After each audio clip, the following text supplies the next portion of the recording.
This is lesson 9.1, examples 1 and 2. And in both of these examples, we're going to utilize Pythagorean theorem to solve for a missing side length in a right triangle. Pythagorean theorem, remember, is more commonly known as a squared plus b squared equals c squared, where a and b are the legs of the triangle, those are the ones that form the right angle, and c, most importantly, is the side found opposite the right angle, also known as our hypotenuse.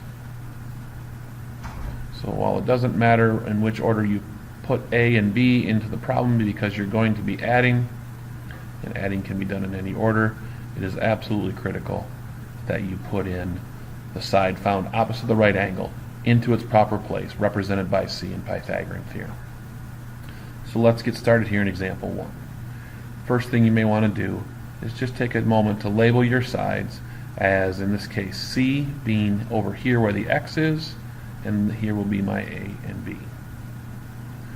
So as we plug that in, we have 10 squared plus 24 squared equals X squared.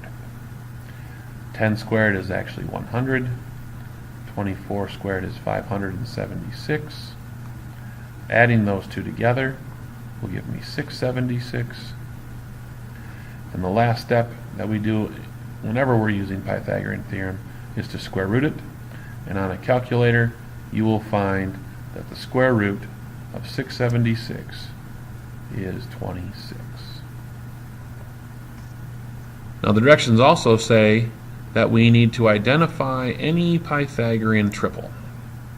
Pythagorean triple is identified when our side lengths of our right triangle are all whole numbers. No decimal values, nothing left inside of a square root. Everything is an exact whole number. So in our case here, we have three sides that are in fact all whole numbers. We are going to say, yes, we have a Pythagorean triple. Number 2. Again, labeling our sides here as C opposite the right angle. This may be my A and my B. My C down here again. So we have the square root of 5 squared plus the square root of 8 squared equals X squared. And if you're to do that on a calculator, you're taking the square root of 5, timesing it by the square root of 5, or squaring it, and essentially what happens is the square root is just canceled out. And you're left with the value inside. 5 and 8, which is 13. And again, the last step is to square root that. And you'll notice that the square root of 13 does not come out as a perfect square, so we will leave it in its exact form here as the square root of 13. If we did have to turn that into a decimal, we may want to make that as 3.61. Again, go to the nearest hundredth or round it like it's money. $3.61. Again, the directions then say to identify if we have any Pythagorean triples. We could have answered this as a no right from the get-go because we already have a value that is not exact. It's already got a square root symbol left in it. As a matter of fact, all of them are. So our final answer here is no. This is not a Pythagorean triple set because we have a decimal answer for one, and in this case, all of our sides. Number 3. Even though they didn't show us a picture, they still told us who A and B are going to be. So we'll just get to work here with 51 squared plus 24 squared equals, we'll call it C squared for lack of a better way of calling it. You may call it X if you'd like. 51 squared is actually 2,601. 24 squared is 576.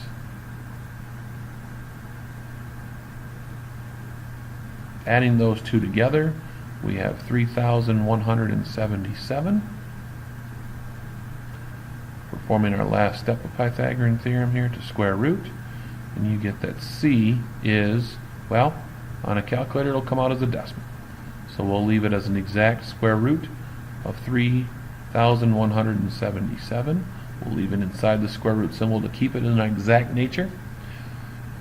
If you were to go through the simplification process, which you don't have to in this case unless you're absolutely asked for it, comes out to be 3 square root of 353, or an approximate numerical value of 56.36. Now don't forget to answer the question if this is a Pythagorean triple. Now this is a whole number. A, B was a whole number. However, C was not a whole number. So that's going to tell us our final result that no, this is not a Pythagorean triple. Example 2. Now we are finding the length of an indicated leg. Be very careful that this is set up properly with Pythagorean theorem. Be very careful to put the 13 in for C. In this case, I like to put my variable in as my A, or put it in first. That leaves 12 as my B. So it would look like this. X squared plus 12 squared equals 13 squared. Actually doing those squares very quickly. 12 squared is 144, 13 squared is 169. A little algebra work here would say that x squared is now equal to 25. When I square root that, 25 is a perfect square. That comes out to be 5. Again, we have to answer here to identify if any of these are a Pythagorean triple set. So we want to look to see if our side lengths were in fact whole numbers, which that is a whole number, 13 is a whole number, and our final answer came out to be an exact whole number. So because all three of them are whole numbers, we will answer yes, this is a Pythagorean triple set. Number 2, they told us A is 14, and they told us C is 26. So we will fill it in this way as 14 squared plus B squared equals 26 squared. And 14 squared is 196. 26 squared is 676. A little algebra work to isolate the variable. And B squared is 480. As I square root both sides, I find that my final answer needs to stay as the square root of 480, or again a simplified radical of 4 square root of 30, which you shouldn't have to do in big ideas unless you absolutely have to, or if they do ask for an approximate value, we're going to go with 21.91. Again, looking here to identify if this is a Pythagorean triple. A is a whole number, C is a whole number, however B is not a whole number. So our final answer to that statement is no, not a Pythagorean triple. Number 3. Appears that we are looking for A, since that is not part of our given set. So we're going to have the setup as A squared plus 40 squared equals 41 squared.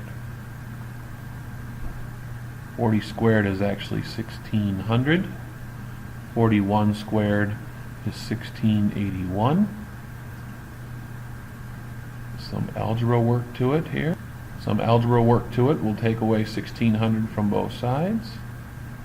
So A squared is actually equal to just 81. The final step of Pythagorean theorem is always to square root it. And A comes out to be a nice, perfect 9. So again, to answer the question, if it's a Pythagorean triple, B is a whole number, C is a whole number, and A is a whole number. So that will lead us to the final result that yes, we have a Pythagorean triple set. And there you have it.